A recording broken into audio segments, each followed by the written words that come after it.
They marched us into the Cellhouse, and we marched down Broadway. And this was like an introduction to Alcatraz. They try to humiliate you in front of the other convicts by parading you down Broadway.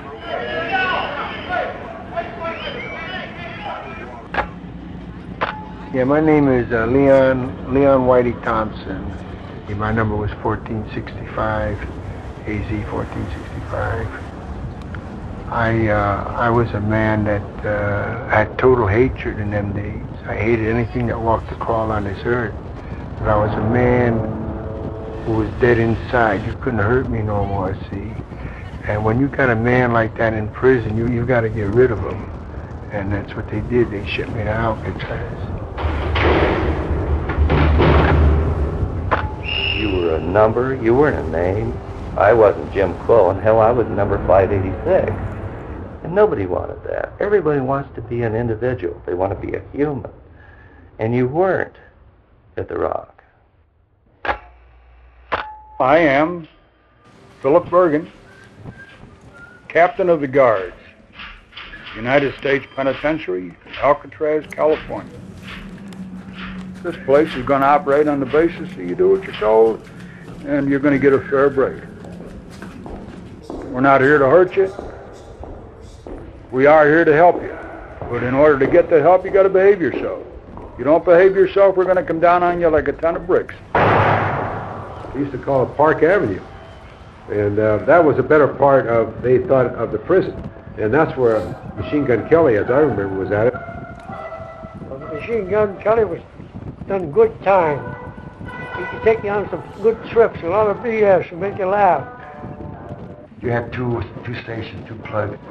The game, football game, the ball games were here. Then I remember Pelican, Have Gun Will Travel. Have Gun Will Travel. If the wind was blowing from that direction to the Rock, you could actually hear people laughing. You could hear music. You could hear girls laughing. You know, you could hear all the sounds that were coming from the free world at the Rock. A block, that's the old block. Okay, the old block, they never used that. That was A block. You can tell by the bars are flat. They're not round bars, are flat.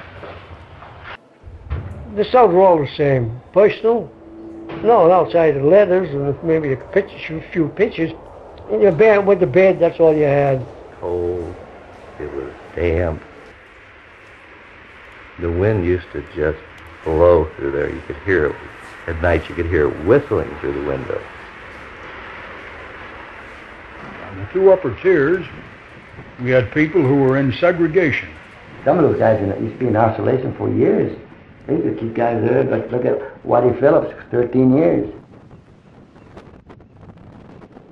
Alcatraz was built to keep every inmate directly under a gun. This is the hole, cells number 9 through 14. You may enter one of the solitary confinement cells if you wish. Well, when I'd go in the hole, what I used to do was I'd tear a button off my coveralls. I'd flip it up in the air. Then I'd turn around in a circle. Then I'd get down on my hands and knees and I'd hunt for that button. And when I found the button, I'd stand up, I'd do it again. If you would close your eyes like right now, close your eyes and seal it off, seal your eyes off with your hand. With a little concentration, you can see a light, and you can see a light. And pretty soon that light will get brighter. And you got to concentrate on this. And after a while, not a short while, this takes time and practice, but pretty soon you can almost put your own TV there, and you can visualize, you can see things, and you can go on trips. And this is what I did. If I told somebody to do something, I expected them to do it. And if they didn't do it, I'd lower the boom on them. And the man would probably go to segregation, go to the hole. That was my club. And almost immediately upon his arrival at Alcatraz, he was relegated to the treatment unit. and segregation. And he didn't bring his birds along with him, which made him very unhappy, but he brought all his bad habits with him, which made us unhappy. And there he remained for several years, being obnoxious and noisy and agitating and busily writing. But Straub was a guy that always created turmoil. And even when he was in the hospital, he used to create turmoil. Fluent in 3 languages, a mathematical expert. Brilliant man. Suicidal, homicidal maniac. I knew every mark, everything in that cell. And pretty soon that cell became like a part of me, or I became a part of the cell. And I couldn't visualize living anywhere else in the prison than in my cell. It was like coming back and greeting an old friend, really, because it was part of me. Visitation area. The inmates called it Pekin Place. When they'd written me that letter and said, you know, you're dead, don't ever come back, we've told your sister you're dead, the whole bit, you know. I'd been there at the Rock 7.5 years. Now the guard came up and racked my door open and said, Quillen? And I said, yeah. Or said 586, and I said, yeah. You got a visitor? And I told him, I said, you're full of crap. Paul was the street fighter. That's the gun gallery. Security was primarily based on constant surveillance by the guard staff, properly titled correctional officers. Notice the keys hanging on a cord from the gun gallery. You may wonder what that is.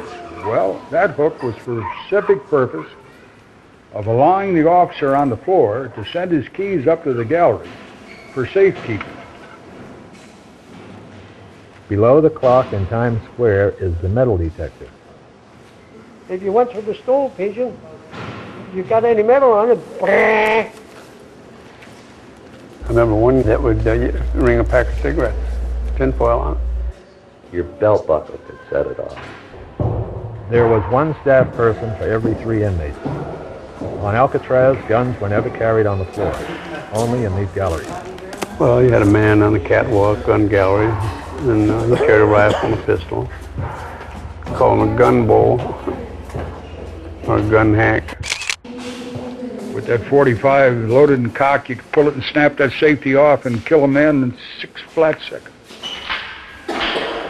you couldn't beat Alcatraz for the beautiful view there.